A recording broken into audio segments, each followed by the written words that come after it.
नमस्कार दोस्तों, एक बार फिर से स्वागत है आप सभी का अतुल आरएस के इस डिजिटल प्लेटफॉर्म पर। और दोस्तों, जैसा कि हमने शुरू किया था रीट साइकोलॉजी का कंप्लीट सिलेबस और अपना चल रहा था यूनिट नंबर 3। तीसरी यूनिट में जो अपना पहला टॉपिक है वो है विभिन्न अधिगमकर्ताओं की समझ, जिसके अंतर्गत हमें विशिष्ट बालकों को पढ़ना था। पिछड़े, विमंदित, प्रतिभाशाली, सृजनशील, ये सभी विशिष्ट बालकों में ही आते हैं। यहाँ विशिष्ट बालकों के विषय में जिन प्रकारों के बारे में हमने बात की थी वो थे हमारे प्रतिभाशाली बालक, पिछड़े बालक, मंदबुद्धि, समस्यात्मक, बाल अपराधी बालक, दिव्यांग और सृजनात्मक बालक, जिनमें से हमने प्रतिभाशाली और पिछड़े बालकों को पढ़ लिया है। आज की इस वीडियो में हम बात करेंगे मंदबुद्धि बालकों के विषय में। हम देखेंगे कि मंदबुद्धि बालक कौन से होते हैं, उनकी क्या क्या समस्याएं हैं, उन्हें कैसे दूर किया जा सकता है, और इसी के साथ साथ हम बात करेंगे समस्यात्मक बालकों के विषय में। तो दोस्तों, अगर आपको वीडियो अच्छी लग रही है तो प्लीज़ इसको लाइक करके जाइएगा, दोस्तों के साथ में शेयर जरूर कीजिएगा। कोई अगर आपकी क्वेरी है, कुछ पूछना चाहते हैं तो कमेंट करके फीडबैक जरूर दीजिएगा दोस्तों।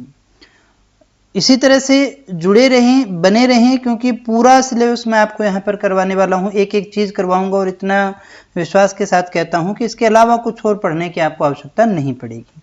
चलिए शुरू करते हैं आज के टॉपिक को। और हम सबसे पहले बात करते हैं मंदबुद्धि बालक के विषय में। मंदबुद्धि बालक किसे कहते हैं, तो यहाँ पर देखिएगा, सबसे पहले हम बात करें मंदबुद्धि दो शब्दों से बना, एक है मंद और एक है बुद्धि। यानी जिसकी बुद्धि क्या है, मंद है। मंद यानी धीरे, जिसकी बुद्धि धीरे चलती है, कम चलती है, ऐसे बच्चे को अपने मंद बुद्धि कहेंगे। और बुद्धि, अपने बुद्धि का मापन होता है आईक्यू से। हमें क्या पता चला कि बुद्धि कम है, हम आईक्यू के हिसाब से इसको लेते हैं। यानी जिसकी आईक्यू कम है, जो धीरे सीखता है, उसके सीखने की गति कम है। कम मतलब किससे कम है, सामान्य बालक से कम है ना। हम ये कहें भी मंद बुद्धि, किससे मंद चल रहा है, वो सामान्य बालक से अगर उसकी सीखने की गति मंद है तो हम उसे मंद बुद्धि के नाम से जानते हैं। आईक्यू इसके अंदर इंपॉर्टेंट रोल रखता है, जहां से हम इसे पहचानते हैं। तो ऐसे बालक जिनकी मानसिक योग्यता और सीखने की योग्यता जो है सामान्य बालकों से कम होती है, यानी जिनकी आईक्यू जो है सामान्य बालकों से कम है, नंबर एक बात। और दूसरी बात कि ये सीखने की गति जो है, सीखने की जो इनकी स्पीड है, ये बहुत धीरे सीखते हैं, बहुत ज़्यादा इनको बताना पड़ता है, फिर भी पूरे ढंग से ये सीख नहीं पाते हैं। ऐसे बालकों को हम मंदबुद्धि बालक कह सकते हैं। ऐसे बालक अपने स्तर का काम भी नहीं कर पाते हैं और उससे निम्न स्तर के कार्य को करने में भी परेशानी का अनुभव करते हैं। मान लीजिएगा कोई बालक है, वो कक्षा 5 का बालक है, तो वो कक्षा 5 का कार्य अच्छे से नहीं कर पाएगा। और न केवल 5 का कर पाएगा, बल्कि अगर उसको चौथी क्लास का काम दिया जाए तो भी उसको करने में दिक्कत महसूस होगी। ऐसा बालक क्या कहलाएगा, मंदबुद्धि। ऐसे बालक मंदबुद्धि होंगे जिनकी आईक्यू कम है, सीखने की गति कम है, अपने स्तर का काम नहीं कर पाते हैं, अपने स्तर का ही नहीं बल्कि उससे पीछे का काम करने में भी परेशानी अनुभव करते हैं। तो हम ऐसा कह सकते हैं, ऐसा बालक क्या है, मंदबुद्धि। सामान्यतः वैसे अपने बोल देते हैं, अरे तो मंदबुद्धि है क्या, लेकिन मंदबुद्धि की परिभाषा के रूप में देखें तो इन चीजों को हमें क्या करना है, ध्यान में रखना है। और मंदबुद्धि की समस्या भी ऐसी ही है जैसे शारीरिक योग्यता में होती है। जैसे कोई मान लीजिएगा दिव्यांग बालक है, वो अपने पैर, हाथ, आंख, कान या किसी चीज का जो है शारीरिक अंग का पूरी तरह से उपयोग नहीं कर पाता है, और उस अंग का प्रयोग करने में वो बिल्कुल लाचार और कई बार तो बिल्कुल बेबस सा ही लगता है। उसका यूज नहीं कर पाता है, पैरों से चल नहीं पाता है, हाथ उसके नहीं काम करते, आंखों से बिल्कुल भी दिखाई नहीं देता है, तो देखने के अंदर उसे दिक्कत होगी। उसे एक तरह की जो है अपंगता हम इसे कहते हैं। आजकल तो इसके लिए अपने दिव्यांग शब्द काम में लेते हैं। तो ऐसी कुछ है, तो वो जैसा महसूस करते हैं ना, वैसा ही वो अपनी बुद्धि को काम में लेने के लिए करता है। जो मानसिक रूप से मंदबुद्धि बालक होगा, वो वैसे ही बेचारा, वो क्या करे, वो अपनी बुद्धि का यूज तो करना चाहता है, लेकिन उसमें है ही इतनी, वो उसको काम में ही नहीं ले पाता है। तो ऐसा, जैसे एक शारीरिक योग्यता कम होने वाला व्यक्ति अपने आप को जिस तरह से महसूस करता है, अयोग्य महसूस करता है, पूरी तरह से काम नहीं कर पाता है, वैसा ही महसूस मानसिक रूप से अपंग बालक भी करता है। वो भी हम उसे एक प्रकार की अपंगता का ही प्रकार हम उसे कह सकते हैं। मानसिक रूप से अगर कोई बालक मंद है तो शारीरिक रूप से है, मानसिक रूप से नहीं है तो उसका इलाज है। लेकिन अगर शारीरिक रूप से तो ठीक है, लेकिन मानसिक रूप से मंद है तो फिर हम उसका क्या कर सकते हैं, हम उसका कुछ भी नहीं कर सकते हैं, उसका कोई इलाज संभव नहीं होता है। जैसा हम जानते हैं कि बुद्धि एक जन्मजात योग्यता है, उसे घटाया या बढ़ाया नहीं जा सकता है और ये तो बुद्धि पर ही डिपेंड करता है, तो फिर हम इसमें कैसे करेंगे, समस्याएं आती हैं। और सबसे इम्पोर्टेंट बात, सन 1913 बहुत इम्पोर्टेंट ईयर है हमारे लिए, क्योंकि 1913 से पहले तो जो है मंदबुद्धि और पिछड़े बालकों में कोई अंतर ही नहीं किया जाता था। उनको ऐसे समझा जाता था कि दोनों में कोई भी अंतर नहीं है। लेकिन 1913 में इंग्लैंड में एक सोसाइटी बनी, एक एक्ट बना, मेंटल डेफिशिएंसी एक्ट बना, और उस एक्ट के द्वारा देखिएगा ये डिसाइड किया गया, उसके द्वारा ये डिसाइड किया गया कि मंदबुद्धि जो बालक है, पिछड़ा बालक है, जो मंदबुद्धि बालक है, उसके जो दोनों है, जो अलग है, पिछड़ा बालक और मंदबुद्धि बालक है, ये दोनों अलग है, ये स्पष्ट किया गया था इसी के द्वारा।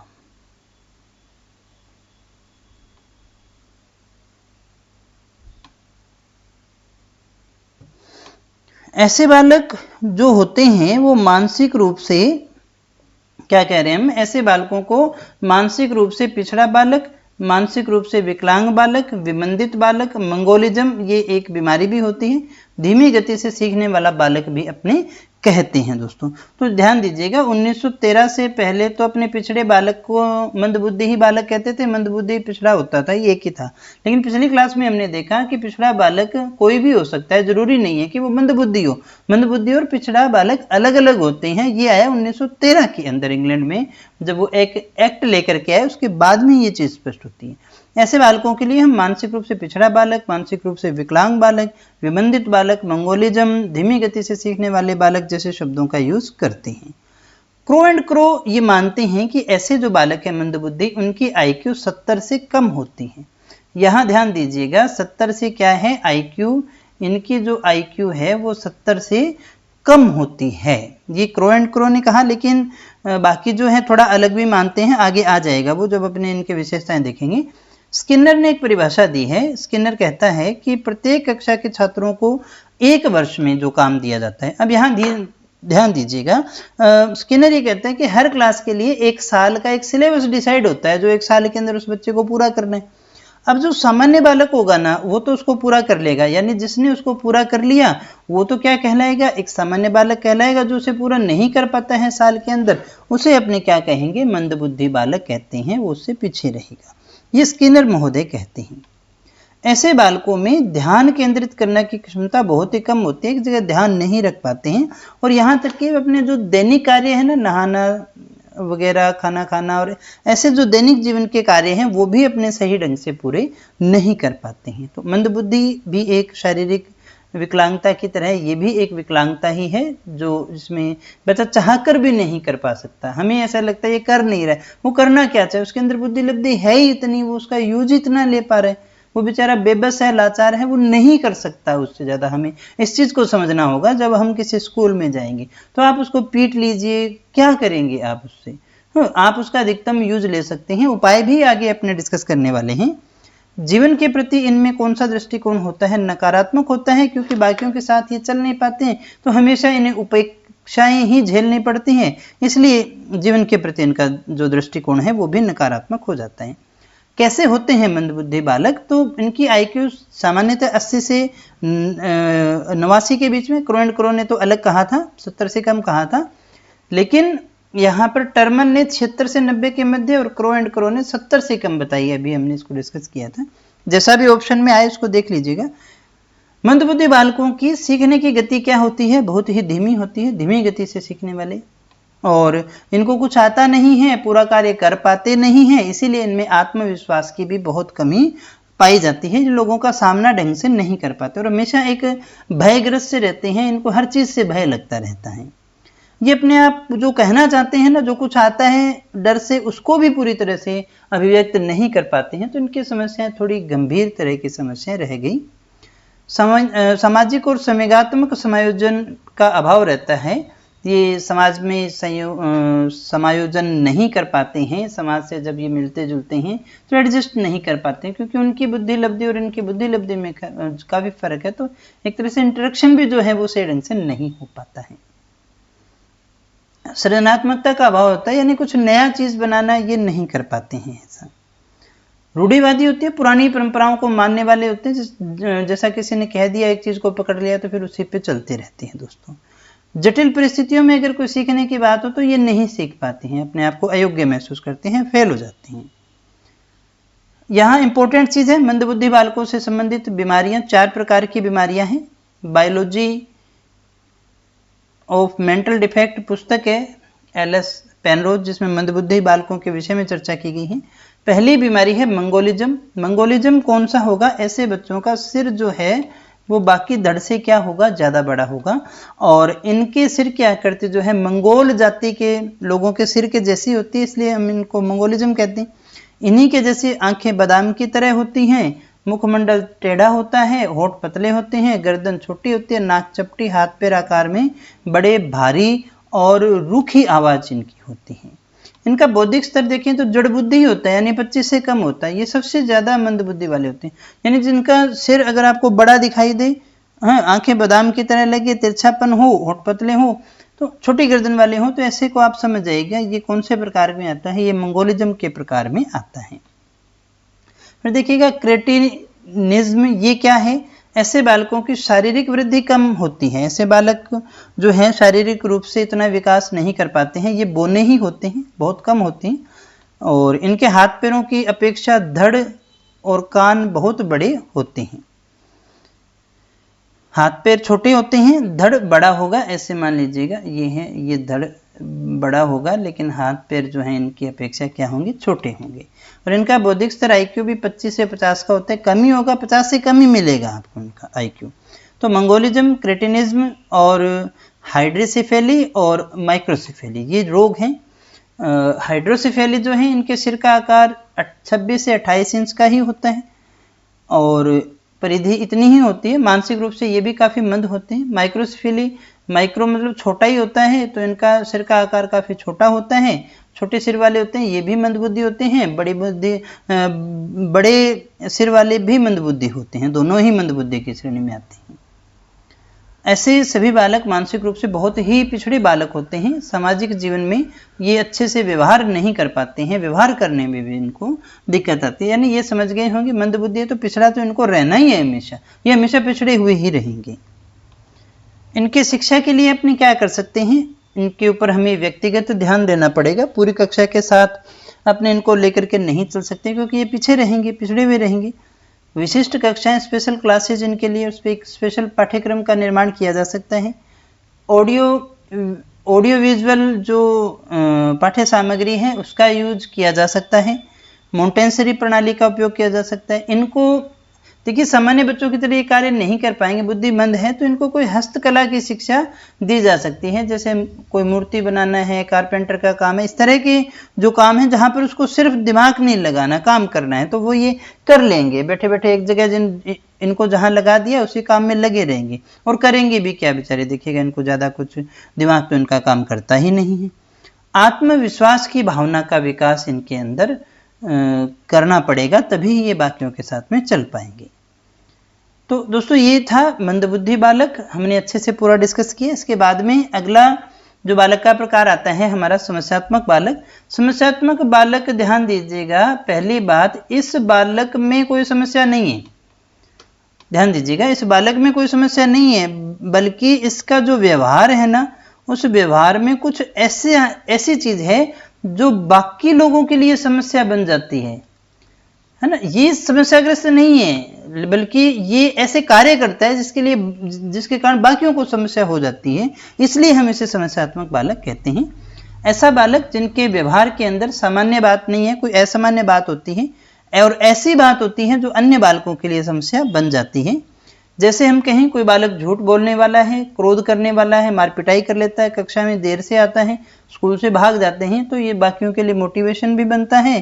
देर से आने में भी दिक्कत होती है, क्लास से ढंग से चल नहीं पाता, तो ऐसे कार्य ये कर रहे हैं, झूठ बोल रहे हैं, मारपीट कर रहे हैं, चोरी कर रहे हैं, तो चोरी करने से तो दूसरे का नुकसान ही होगा, उसके लिए तो वो समस्या ही है। तो ऐसे बालक ऐसे कार्य करते हैं, आपको वैसे ये बाल अपराधी जैसे कार्य लगेंगे, ये सारे बाल अपराधी वाला समस्यात्मक बालक ही होता है, ये चीज आप उसको अच्छे से याद रखिएगा। ऐसे बालकों का कई बार मुख्य उद्देश्य ही क्या होता है, अधिगम प्रक्रिया को प्रभावित करना। टीचर पढ़ा रहा है, पीछे से कुछ बोलते रहेंगे, किसी का चेयर खींच लिया, कुछ कह दिया, किसी को मार दिया, क्लास में मतलब आवाजें निकालना, कुछ ना कुछ लगे रहेंगे ये। और इनके कारण क्या है, अधिगम प्रक्रिया खराब होती है, आप ढंग से पढ़ा नहीं पाते, इरिटेशन आपको होनी शुरू हो जाती है। तो ऐसे बालक समस्यात्मक बालक होते हैं। कोई भी हो सकता है, जरूरी नहीं है कोई ये अलग से आता है, कोई मंदबुद्धि बालक भी हो सकता है, कोई पिछड़ा बालक भी हो सकता है, प्रतिभाशाली बालक भी हो सकता है। क्योंकि प्रतिभाशाली के अंदर थोड़ा दिमाग ज्यादा है, उसकी शरारतें और ज्यादा रहेंगी, तो ये सभी समस्यात्मक बालक हो सकते हैं। ऐसे बालक जो होंगे वो हमेशा टीम बना करके रहते हैं, कक्षा में सबसे पीछे बैठेंगे ये, और पीछे बैठे बैठे मुंह नीचे करके कुछ ना कुछ गुब्बारे छोड़ते ही रहेंगे, कुछ ना कुछ बोलते ही रहेंगे, आवाजें निकाल देंगे, किसी को कुछ मार देंगे, कर देंगे, एरोप्लेन चलता है पीछे से, ये सारी घटनाएं यही करते हैं दोस्तों। अब हम देखिए भी समस्यात्मक बालक तो है, हमने पहचाना, इसके लिए करें क्या, इसको शिक्षा कैसे दी जा सकती है। तो इनको शिक्षा देनी पड़ेगी अपने एंटरटेनमेंट के साथ, क्योंकि ये एडजस्ट नहीं हो पा रहे, इनको ऐसी ही शिक्षा देनी पड़ेगी। इनको इनकी क्षमता के अनुसार जो है होमवर्क, क्लास वर्क देना पड़ेगा। पाठ्य सहगामी क्रियाएं मनोरंजनात्मक होनी चाहिए, और साथ ही साथ एक्टिविटी जो है वो इनसे करवाई जाए ज़्यादा से ज़्यादा। मधुर व्यवहार इनके साथ में ऐसा नहीं है कि आप इनको दुश्मन मान लें, हाँ, तो अगर आपने दुश्मन मान लिया तो दिक्कत हो जाएगी। इनको नैतिक शिक्षा की जरूरत है, क्योंकि अभी इनके अंदर है नहीं, तभी तो ये ऐसा काम कर रहे हैं। व्यक्ति इतिहास विधि का प्रयोग किया जा सकता है, निदानात्मक विधि का प्रयोग किया जा सकता है, उपचारात्मक शिक्षण दिया जा सकता है, सभी चीज़ों का इस्तेमाल किया जा सकता है। वैलेंटाइन महोदय कहते हैं कि समस्यात्मक बालक शब्द का प्रयोग सामान्यतः उन बालकों के लिए किया जाता है जिनका व्यवहार किसी बात में गंभीर रूप से असामान्य होता है। समस्यात्मक बालक के व्यवहार से संबंधित है, उसके अंदर कोई ऐसी बात है जो बाकियों के लिए समस्या बन रहा है। तो दोस्तों आज हमने बात करी मंदबुद्धि बालक और समस्यात्मक बालक के विषय में। मुझे उम्मीद है आपको चीजें समझ में आ गई होंगी, सीखा होगा आपने काफी कुछ। सच में सीखा है तो वीडियो को लाइक करके जाइएगा, और चैनल को सब्सक्राइब नहीं किया है तो कर लीजिएगा। एंड्रॉयड एप्लीकेशन को डाउनलोड नहीं किया है तो भी उसे कर लीजिएगा। काफी नई चीजें आपको यहाँ पर जल्दी ही मिलने वाली है। आज के लिए इतना ही, कल फिर मिलेंगे एक नए टॉपिक के साथ और ढेर सारी नई जानकारी के साथ। तब तक बने रहे मेरे साथ। Thank you very much.